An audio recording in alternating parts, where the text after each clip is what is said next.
Shalom anak-anak yang dikasihi Tuhan. Kita jumpa lagi di dalam ibadah doa anak pada sore hari ini. Mari adik-adik kita mau siapkan hati dan pikiran kita. Kita mau datang kepada Tuhan dengan segenap hati kita. Kita mau naikkan pujian. Bapa sentuh hatiku.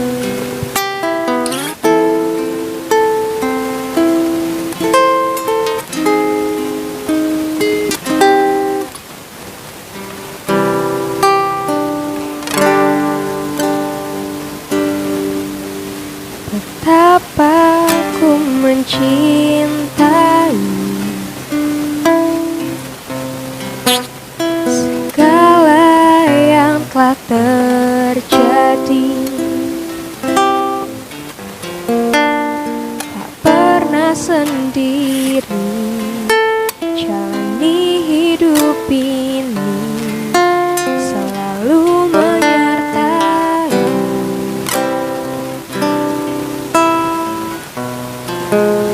Betapa ku menyadari di dalam hidupku ini, Kau selalu memberi rancangan terbaik oleh karena kasih.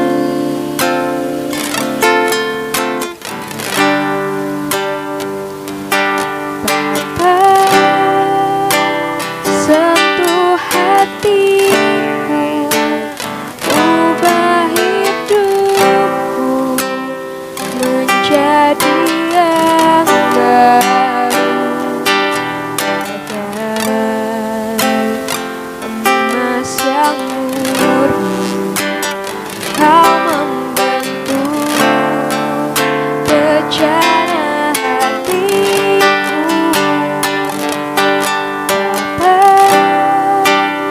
Ajarku mengerti sebuah kasih yang selalu memberi, bagai air mengalir yang tiada pernah berhenti.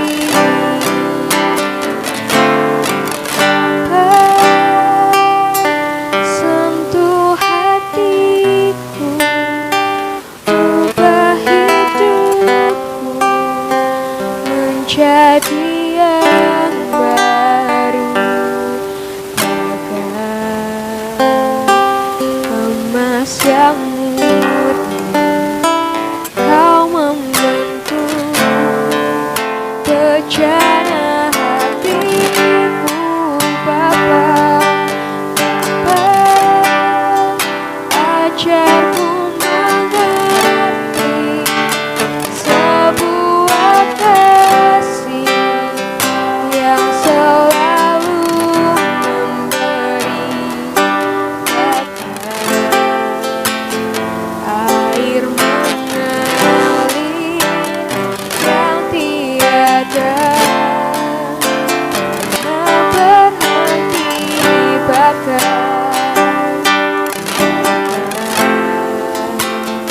air mengalir yang tiada pernah berhenti, bagai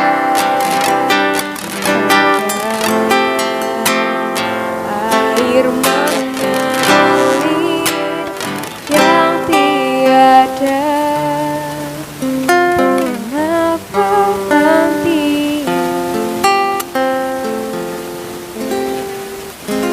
Tuhan, Allah Bapa kami yang bertahta dalam kerajaan surga, kami bersyukur kalau sampai hari ini Engkau masih memberikan kami kesehatan, kekuatan, dan perlindungan.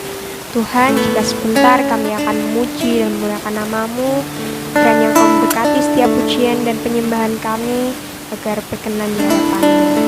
Terima kasih Tuhan, meskipun sekarang kami sedang mengikuti ibadah online, tapi kami percaya hati kami tetap mau dekat kepadamu, tetap mau memuji dan memuliakan nama-Mu lebih lagi. Terima kasih Tuhan, hanya dalam nama Tuhan Yesus Kristus. Haleluya, amin. Shalom adik-adik yang dikasihi Tuhan. Hari ini kalian merasa bahagia bukan? Pastinya merasa bahagia ya. Kita semua akan memujikan pujian Yesus pokok.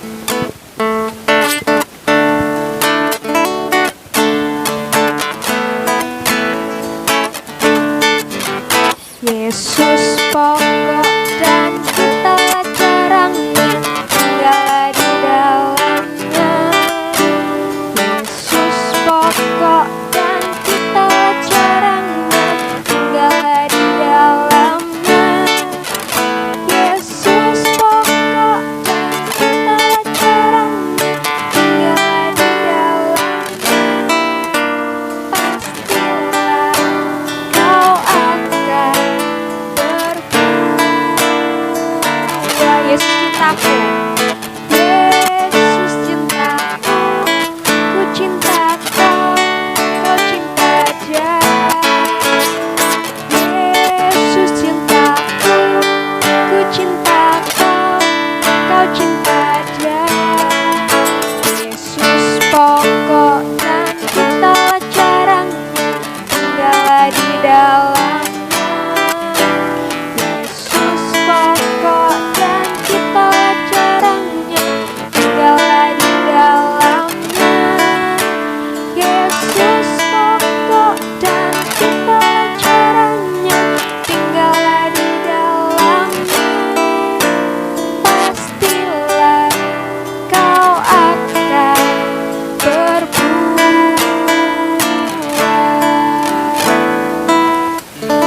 Mari adik-adik kita mau siapkan hati dan pikiran kita mau mendengarkan firman Tuhan.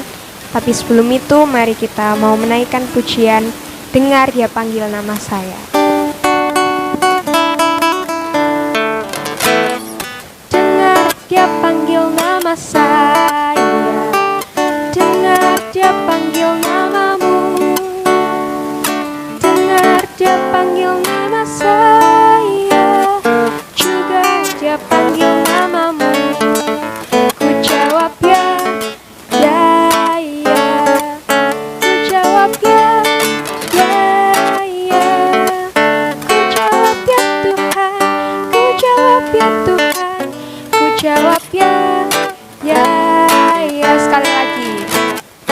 Dengar Dia panggil nama saya, dengar Dia panggil namamu, dengar Dia panggil nama saya, juga Dia panggil namamu. Ku jawab ya, ya, ya. Ku jawab ya, ya, ya. Ku jawab ya Tuhan, ku jawab ya Tuhan, ku jawab ya, ya, ya. Shalom adik-adik, saat ini kita akan mendengarkan firman Tuhan, namun sebelumnya kita akan berdoa terlebih dahulu. Bapa di surga, kami akan mendengar firman-Mu, mohon pengertian hikmat Tuhan, supaya kami memahami dan melakukan firman-Mu. Terima kasih dalam nama Tuhan Yesus, kami berdoa kepada Bapa di surga, amin. Nah adik-adik, pernah mendengar pepatah atau peribahasa mengatakan sedia payung sebelum hujan? Pasti pernah ya. Nah artinya apa? Peribahasa sedia payung sebelum hujan artinya adalah kita harus berjaga-jaga sebelum terjadi sesuatu. Jadi sebelum hujan tiba, kita perlu mempersiapkan payung supaya pada saat hujan tiba kita tidak kehujanan. Nah tadi siang Pak Ferry jalan-jalan ke daerah Beratang. Pak Ferry tahu cuacanya itu sudah mendung dari gereja, tapi Pak Ferry tidak menghiraukan, Pak Ferry mengentengkan. Jadi Pak Ferry nggak membawa jas hujan, padahal jas hujan juga ada, tapi tidak dibawa. Akhirnya Pak Ferry berangkat dan benar hujan tiba, hujan datang ya. Jadi Pak Ferry akhirnya kehujanan dan basah. Sampai di rumah basah semua pakaian dan juga celana Pak Ferry. Nah, mengapa sampai begitu? Ini kesalahan siapa? Ya, kesalahan Pak Ferry, karena Pak Ferry tidak berjaga-jaga, tidak sedia payung sebelum hujan, tidak menyediakan jas hujan sebelum hujan. Harusnya Pak Ferry menyiapkan dulu, berjaga-jaga dulu. Nah, adik-adik, perkara hujan saja kita perlu berjaga-jaga, apalagi perkara keselamatan. Kita juga harus berjaga-jaga, bukan perlu saja, tetapi harus berjaga-jaga. Mari kita saat ini belajar tentang bagaimana kita harus berjaga-jaga. Kita lihat Alkitab kita di dalam Matius pasal 25. Pak Ferry akan bacakan, adik-adik silahkan menyimak di rumah, atau adik-adik juga bisa membaca bersama Pak Ferry di rumah ya. Demikian firman Tuhan, Matius pasal 25 ayat 1 sampai dengan 13. Gadis-gadis yang bijaksana dan gadis-gadis yang bodoh. Pada waktu itu hal kerajaan surga seumpama 10 gadis yang mengambil pelitanya dan pergi menyongsong mempelai laki-laki. 5 diantaranya bodoh dan 5 bijaksana. Gadis-gadis yang bodoh itu membawa pelitanya, tetapi tidak membawa minyak. Sedangkan gadis-gadis yang bijaksana itu membawa pelitanya dan juga membawa minyak dalam buli-buli mereka. Tetapi karena mempelai itu lama tidak datang juga, mengantuklah mereka semua lalu tertidur. Waktu tengah malam terdengarlah suara orang berseru, "Mempelai datang, songsonglah dia." Gadis-gadis itu pun bangun semuanya lalu membereskan pelita mereka. Gadis-gadis yang bodoh berkata kepada gadis-gadis yang bijaksana, "Berikanlah kami sedikit dari minyakmu itu, sebab pelita kami hampir padam." Tetapi jawab gadis-gadis yang bijaksana itu, "Tidak, nanti tidak cukup untuk kami dan untuk kamu. Lebih baik kamu pergi kepada penjual minyak dan beli di situ." Akan tetapi waktu mereka sedang pergi untuk membelinya, datanglah mempelai itu dan mereka yang telah siap sedia masuk bersama-sama dengan dia ke ruang perjamuan kawin. Lalu pintu ditutup. Kemudian datanglah juga gadis-gadis yang lain itu dan berkata, "Tuan, Tuan, bukakanlah kami pintu." Tetapi ia menjawab, "Aku berkata kepadamu, sesungguhnya aku tidak mengenal kamu. Karena itu berjaga-jagalah, sebab kamu tidak tahu akan hari manapun akan saatnya." Nah, adik-adik, di sini menceritakan ada gadis yang bijaksana dan ada gadis yang bodoh. Mengapa disebut gadis bijaksana dan gadis yang bodoh? Karena gadis yang bijaksana itu tahu apa yang harus dipersiapkan, apa yang harus dilakukan pada saat menyongsong mempelai pria, yaitu menyiapkan minyaknya, membawa minyak dalam buli-bulinya. Dan sedangkan yang bodoh, dia tidak mempersiapkan itu, dia hanya membawa pelita tetapi tidak membawa minyak. Jadi bijak dan bodoh ini dibedakan dengan kesiapan mereka untuk mempersiapkan sesuatu yang perlu dibawa di dalam perjalanan menemui sang mempelai laki-laki, yaitu minyak. Mengapa harus perlu minyak? Karena pelita yang dibawa oleh mereka itu pelita yang hanya menyala kira-kira 1/4 jam atau 15 menit. Nah, sudah tahu bahwa pelita itu ketika dikasih minyak terus dinyalakan api di pelita itu 15 menit saja, harusnya mereka tahu bahwa mereka memerlukan minyak untuk dibawa, supaya ketika pelitanya padam mereka bisa mengisi dengan minyak dan pelitanya bisa menyala lagi sampai bertemu dengan mempelai laki-laki. Itu dilakukan oleh gadis yang bijaksana. Sedangkan gadis yang bodoh, mereka baru tahu kalau minyaknya sudah habis dan mereka meminta minyak kepada gadis yang bijaksana. Ya jelas saja tidak dikasih, karena kalau dikasih maka yang gadis bijaksana pun juga nantinya akan kehabisan minyak. Jadi Yang dilakukan oleh gadis bijaksana adalah dia mempersiapkan apa yang perlu dipersiapkan. Dia berjaga-jaga. Dia memang sudah melakukan persiapan untuk menemui mempelai. Sedangkan yang bodoh tidak mempersiapkan. Nah, ini adalah perumpamaan tentang kerajaan Allah, tentang keselamatan.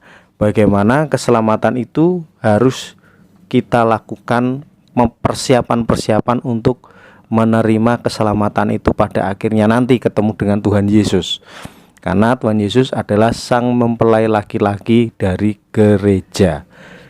Nah, lalu apa yang harus kita lakukan untuk mempersiapkan itu semuanya? Apa sih yang harus kita persiapkan? Kan kita mau ketemu Tuhan Yesus nanti. Entah Tuhan Yesus datang duluan atau kita yang datang kepada Tuhan Yesus. Artinya kita meninggal dunia terus ketemu dengan Tuhan Yesus, atau Tuhan Yesus yang datang kedua kalinya dan mengakhiri dunia ini. Apa yang perlu kita siapkan? Yang pertama, kita berjaga-jaga, atau kita itu hidup seolah-olah besok Tuhan akan datang. Kalau kita hidup di dalam dunia ini seolah-olah besok kita akan bertemu dengan Tuhan, maka hidup kita akan dijaga baik-baik. Maka hidup kita akan dihati-hatikan untuk hidup tidak berbuat dosa, terus tidak mengejek orang, selalu beribadah. Itu yang dilakukan. Maka kita perlu mempersiapkan diri seolah-olah Tuhan akan hadir atau kita akan bertemu dengan Tuhan. Lalu yang kedua, kita menyiapkan hidup kita supaya kita ini hidup dengan menghasilkan buah roh. Mengapa demikian? Karena buah roh itu yang akan dinikmati oleh Tuhan. Tuhan sangat mengharapkan ada buah di dalam kehidupan kita, sehingga pada saat kita bertemu dengan Tuhan, Tuhan akan senang melihat umatnya itu membuahkan hasil yang baik, yang indah, yang dapat dinikmati oleh semua orang, termasuk Tuhan. Lalu yang ketiga yang harus dilakukan adalah jangan sampai kita berbuat dosa. Dosa itu sangat tidak disukai Allah. Allah sangat membenci dosa. Sehingga pada saat kita bertemu dengan Tuhan, kita berdosa di hadapannya, kita itu kotor, seperti kita nggak mandi bertemu dengan Presiden Jokowi. Pasti kan malu ya? Pasti malu. Jadi kalau kita mau bertemu dengan Allah, bertemu dengan Tuhan Yesus, maka kita harus bersih, tanpa cacat, tanpa noda, tanpa celah, yaitu dosa. Tidak boleh kita berdosa. Tuhan tidak suka dengan yang namanya dosa. Nah, jadi yang kita pelajari adalah kita harus berjaga-jaga, mempersiapkan hidup kita untuk menyongsong kedatangan Tuhan yang kedua kali.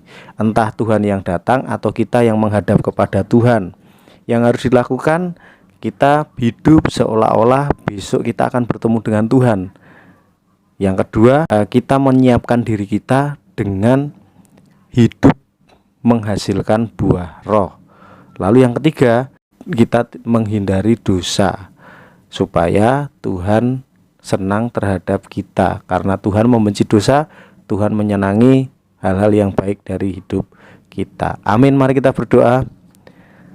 Bapa dalam surga, terima kasih untuk firman-Mu. Ajari kami untuk berjaga-jaga supaya hidup kami menyenangkan hati-Mu. Kelak ketemu dengan Engkau, Tuhan menyambut kami dan Tuhan bisa makan bersama-sama dengan kami di dalam perjamuan. Terima kasih, terpujilah nama-Mu. Dalam nama Yesus Kristus kami mengucap syukur. Amin. Sebelum kita akan berdoa syafaat, mari kita menaikkan pujian satu-satunya yang Kau andalkan. Satu-satunya yang Ku andalkan, satu-satunya yang Ku percaya. Engkau sumber kekuatan, sumber pengharapan, sumber kedamaian.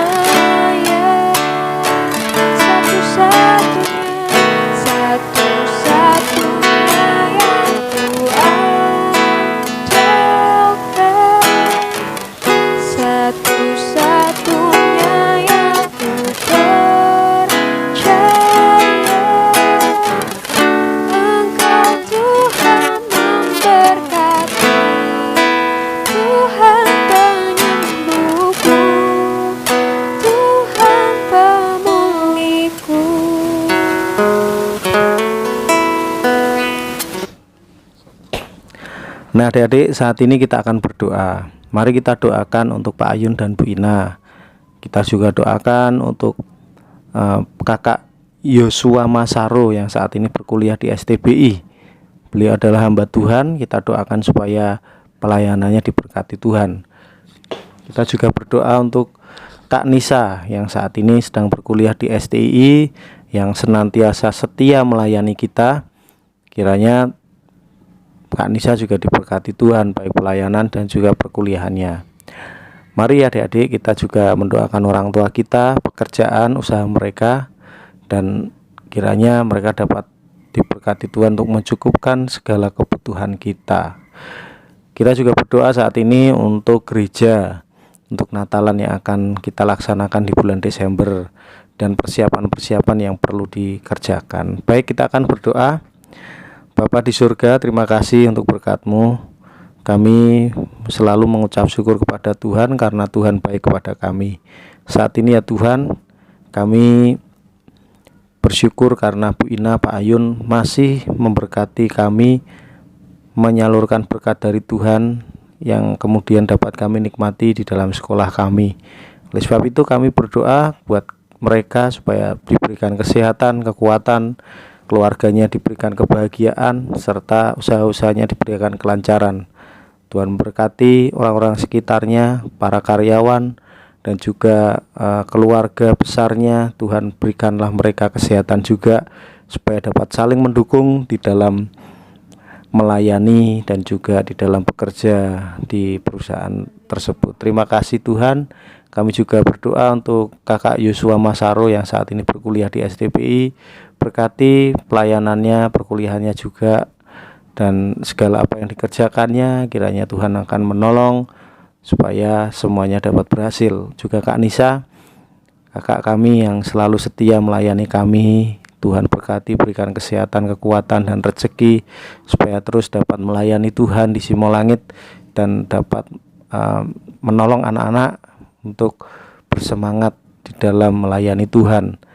Kami juga berdoa untuk orang tua kami. Tuhan berkati orang tua, para orang tua, dan usaha pekerjaan mereka, kesehatan, kekuatan, supaya dapat menikmati hidup bersama Tuhan dan juga dapat mengabdikan hidupnya dengan menjadi berkat bagi sesama kami dan juga menjadi berkat bagi keluarga kami, supaya kami dapat menikmati juga berkat dan anugerah Tuhan. Terima kasih Tuhan. Dan kami berdoa untuk Simolangit, setiap kebutuhan yang diperlukan, dan juga pelayanan-pelayanan yang dikerjakan, guru-guru sekolah minggu, pendeta muda Ferry, dan juga pelayan-pelayan Tuhan yang lain, anak-anak muda, PKMB, semuanya yang terlibat di dalam pelayanan. Tuhan memberkati mereka semuanya dalam lindungan Tuhan, dalam kasih Tuhan. Terima kasih Tuhan. Saat ini kami mengakhiri doa anak pada sore hari ini. Kami akan melakukan aktivitas selanjutnya. Tuhan memberkati kami dengan damai sejahtera Allah. Dalam nama Yesus kami mengucap syukur kepada Allah Bapa di surga. Amin.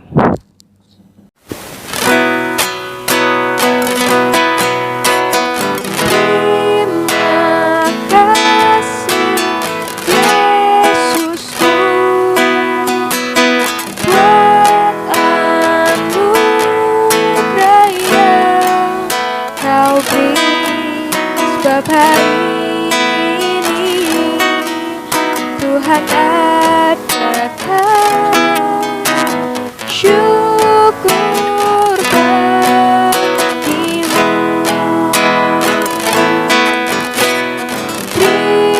Terima kasih Yesusku